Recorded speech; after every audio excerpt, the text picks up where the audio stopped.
ప్రగతి channel ప్రేక్షకులకు స్వాగతం. మనం లోక్ నాయక్ జయప్రకాష్ నారాయణ్ గురించి తెలుసుకుంటున్నాం కదా. ఈరోజు ఎపిసోడ్లో మరికొన్ని విషయాలను తెలుసుకుందాం. భారత స్వాతంత్ర్యోద్యమం, జయప్రకాష్ కళాశాల ప్రవేశం. ప్రథమ ప్రపంచ సంగ్రామం తర్వాత భారతదేశ రాజకీయ వాతావరణంలో గొప్ప సంచలనం బయలుదేరింది. సహాయ నిరాకరణోద్యమం, శాసన ధిక్కారం వంటి ఉద్యమాలు యావత్ భారతదేశంలో వ్యాపించినవి. వేలాది కాంగ్రెస్ కార్యకర్తలు, జాతీయ నాయకులు జైళ్లకు వెళ్లారు. కలకత్తాలో జరిగిన అఖిల భారత కాంగ్రెస్ కమిటీ ప్రత్యేక సమావేశంలో గాంధీజీ ప్రవేశపెట్టిన సహాయ నిరాకరణోద్యమం కార్యక్రమ తీర్మానం ఏకగ్రీవంగా ఆమోదించబడింది. విద్యార్థులు కళాశాలలు, వకీళ్లు కోర్టులు, ప్రభుత్వ ఉద్యోగులు ఆఫీసులు బహిష్కరించాలని గాంధీజీ పిలుపునిచ్చినారు. దేశబంధు చిత్తరంజన్ దాస్, పండిత మోతీలాల్ నెహ్రూ, మౌలానా మజ్రుల్ హక్, బాబు రాజేంద్ర ప్రసాద్ మొదలైన వారు అప్పటికే కోర్టులు బహిష్కరించారు. 1921 జనవరి నెలలో మహాత్మాగాంధీ పిలుపునందుకుని జయప్రకాష్, ఆయన సహ విద్యార్థులు అనేకులు బీహార్లో కళాశాలలు వదిలివేసి ఉద్యమంలోకి దూకారు. ఉత్తరప్రదేశ్లోని ఒక చిన్న పట్టణం చౌరాచౌరీలో జరిగిన హింసాకాండ గాంధీజీ హృదయాన్ని కదిలించివేసింది. అక్కడ ఒక మూక, ఒక సబ్ ఇన్స్పెక్టర్ను, 21 మంది కానిస్టేబుళ్లను సజీవ దహనం చేసింది. హృదయ విదారకమైన ఈ దుస్సంఘటన తాను తలపెట్టిన అహింసాయుత ఉద్యమానికి గొడ్డలి పెట్టని గాంధీజీ భావించి వెంటనే సత్యాగ్రహోద్యమాన్ని ఉపసంహరించుకుంటూ ఒక ప్రకటన చేశారు.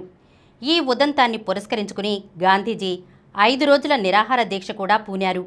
ఇటువంటి పరిస్థితుల్లో జయప్రకాష్ కొన్ని రోజుల తర్వాత మళ్లీ తన విద్యాభ్యాసం కొనసాగించాలని సంకల్పించుకుని బీహార్ విద్యాపీఠ్లో చేరారు. ఈ విద్యాపీఠ్ జాతీయోద్యమంలో, సహాయ నిరాకరణోద్యమంలో పాల్గొన్న విద్యార్థుల కొరకు స్థాపించబడింది. జయప్రకాష్ ఇక్కడి నుంచే ఇంటర్మీడియట్ మంచి మార్కులతో పాస్ అయినారు. అయితే ఇందులో పై చదువుకు అవకాశం లేదు. ఇదే సమయంలో జయప్రకాష్ అమెరికా సంయుక్త రాష్ట్రాలను గురించి స్వామి సత్యదేవ్ పరివ్రాజక్ వ్రాసిన ఒక గ్రంథం చదవడం తటస్థించింది. తాను అమెరికా వెళ్లి ఉన్నత విద్యాభ్యాసం చేస్తే బాగా ఉంటుందనే సంకల్పం ఆయనకు అకస్మాత్తుగా కలిగింది. ఈ విషయం తన సహధర్మచారిణి ప్రభావతికి ముందుగా చెప్పారు. తన భర్త ఈ భవిష్యత్ కార్యక్రమానికి ఆమె ఎంతో ఆనందంతో అంగీకారాన్ని తెలియపరిచింది. ఆయన మాతృమూర్తికి ఈ విషయం తెలిసి కంటతడి పెట్టుకున్నది.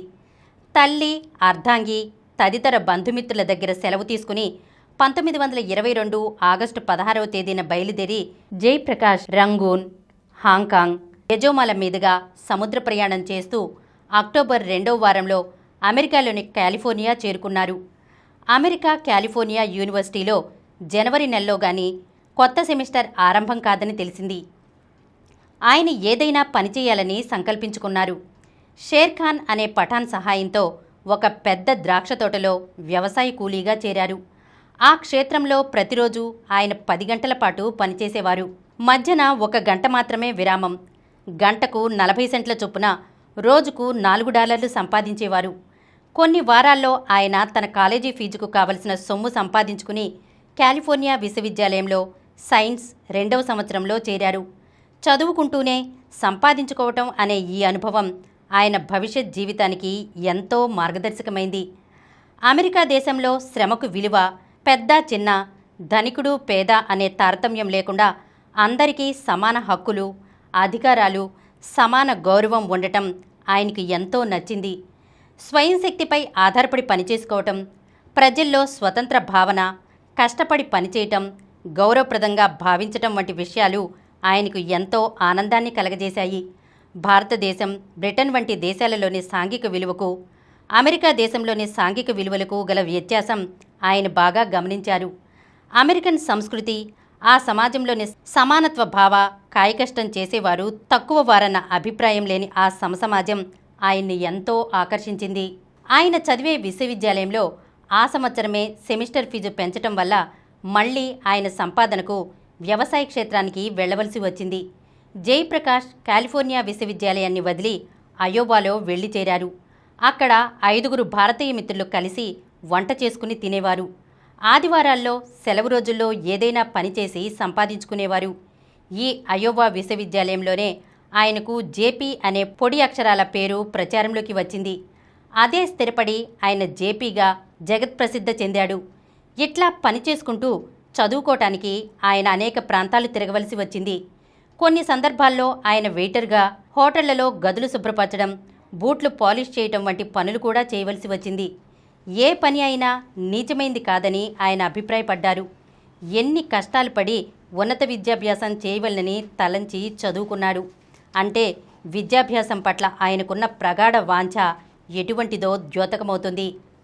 అమెరికాలో వివిధ విద్యాసంస్థల్లో జయప్రకాష్ ప్రకృతి శాస్త్రం, ఆర్థిక శాస్త్రం, సామాజిక శాస్త్రం బాగా అధ్యయనం చేశారు.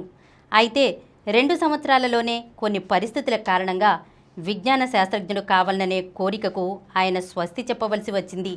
ఈలోగా ఆయనకు మార్క్స్ సాహిత్యం పట్ల అభిరుచి కలిగింది. జేపీ విద్యాభ్యాసం చేసిన విద్యాసంస్థల్లో అనేక దేశాల నుంచి వచ్చిన American, Russian, Polish, German, French విద్యార్థులతో స్నేహం ఏర్పడింది. వారిలో కొంతమందితో ప్రగాఢమైన స్నేహం ఉండేది. ఆయన విస్కాన్సిన్ విశ్వవిద్యాలయంలో చదివే రోజుల్లో అక్కడ యూదు జాతీయుడైన ఒక ప్రొఫెసర్ అబ్రహాం లాండీతో పరిచయం ఏర్పడింది. లాండీ కమ్యూనిస్ట్. అతను ఒక కమ్యూనిస్ట్ రహస్య స్థావరాన్ని నడుపుతూ ఉండేవారు. జయప్రకాష్ ఆ సెల్ రహస్య సమావేశాలకు హాజరై కమ్యూనిస్టు పార్టీ సాహిత్యాన్ని బాగా చదువుతూ ఉండేవారు. ఆ రోజుల్లోనే ఎంఎన్ రాయ్ రష్యాలో ఉన్నారు. అప్పటికే రాయ్ కమ్యూనిస్ట్ ఇంటర్నేషనల్లో ప్రసిద్ధి చెందిన వ్యక్తి. రాయ్, లెనిన్, మార్క్స్, ఏంజెల్స్, ట్రాట్స్కీల గ్రంథాలు చదివి ఆయన ఎంతో ప్రభావితుడయ్యారు. అమెరికాలోని ఆనాటి కొందరు కమ్యూనిస్ట్ నాయకులతో కూడా ఆయనకు పరిచయం ఏర్పడింది. ఒకసారి అబ్రహాం లాండీ సోవియట్ దేశానికి వెళ్ళి అక్కడి స్థితిగతులు చూసి రమ్మని జేపీకి సలహా ఇచ్చారు. కానీ దారి ఖర్చుకు కావలసిన డబ్బు లేక జయప్రకాష్ ఆ ప్రయత్నాన్ని విరమించుకోవలసి వచ్చింది. అంతేకాక ఆ రోజుల్లో అమెరికా ఆర్థిక రంగంలో కొద్దిపాటి మాంద్యం కూడా ఏర్పడింది. ప్రతి ఫ్యాక్టరీ, ప్రతి కంపెనీ, ప్రతి ఆఫీసు ముందు రంగు జాతుల వారు, ఆసియావాసులు దరఖాస్తులు పంపవద్దు, ఉద్యోగాలు లేవు అనే బోర్డులు తగిలించారు. ఇదే సందర్భంలో జేపీ జబ్బున పడ్డారు. ఇంతలోనే ఆయనకు బాబు రాజేంద్ర ప్రసాద్ నుంచి ఒక ఉత్తరం వచ్చింది. అందులోని సారాంశం, నీవు అమెరికా నుంచి నేరుగా రష్యా వెళ్ళవద్దు. ఇండియాకు తిరిగి వచ్చిన తర్వాత రష్యా వెళ్లాలనుకుంటే అక్కడికి వెళ్లే ఏర్పాట్లు చేయడం జరుగుతుంది అని. ఈ ఉత్తరం చూసిన తర్వాత జయప్రకాష్ రష్యా వెళ్లే తలంపుకు స్వస్తి చెప్పి ఓహియో విశ్వవిద్యాలయంలో తన విద్యాభ్యాసాన్ని కొనసాగించారు. ఆయన అదే విశ్వవిద్యాలయం నుంచి సమాజశాస్త్రంలో పట్టభద్రుడై ఎంఏలో చేరి ఎంఏ కూడా పాసై పీహెచ్డీలో విద్యార్థిగా చేరారు. ఇంతలో తల్లి జబ్బుగా ఉన్నదని ఉత్తరం రావటం వల్ల ఆయన వెంటనే 1929లో ఇండియాకు తిరిగి రావాల్సి వచ్చింది. 1922లో ఆయన అమెరికాకు ఒక విద్యార్థిగా విద్యా పిపాసతో వెళ్లారు. 1929లో ఆయన భారతదేశానికి ఎంతో అనుభవాన్ని సంపాదించి సోషలిస్టు భావాలు కల వివేకవంతుడైన యువకుడిగా తిరిగి వచ్చారు. ఆ రోజుల్లో ఆయన ఒక అమెరికన్ స్నేహితుడికి రాసిన ఉత్తరంలోని మాటలు ఆయన భావాలను తెలియజేస్తాయి. నేను నా జీవితంలో అత్యంత ప్రధానమైన యవ్వన దశలోని 7 సంవత్సరాలు ఆ దేశంలో గడిపాను. నేను ఒక విద్యార్థిగా అక్కడికి వెళ్ళి ఎంతో నేర్చుకున్నాను. అక్కడి విశ్వవిద్యాలయాల్లోనే కాక అక్కడి కర్మాగారాల్లో, అక్కడి వ్యవసాయ క్షేత్రాల్లో కూడా నేను ఎన్నో విషయాలు నేర్చుకున్నాను అన్నారు. ఈరోజు మనం లోక్ నాయక్ జయప్రకాష్ నారాయణ్కి సంబంధించిన కొన్ని విషయాలను గురించి తెలుసుకున్నాం కదా. వచ్చే ఎపిసోడ్లో మరికొన్ని విషయాలతో కలుద్దాం.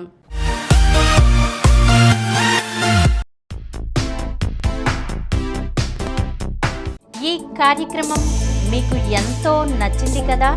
ఇటువంటి మరిన్ని వీడియోల కోసం అనతి కాలంలోనే 20 కోట్లకు పైగా వ్యూస్ సాధించిన సమరం ఛానల్ సమర్పించు సమరం ప్రగతి ఛానల్కు సబ్స్క్రైబ్ చేయండి, లైక్ చేయండి, మీ ఫ్రెండ్స్కి షేర్ చేయండి. అలాగే ప్రక్కనున్న గంట సింబల్ని ప్రెస్ చేయడం మర్చిపోకండి.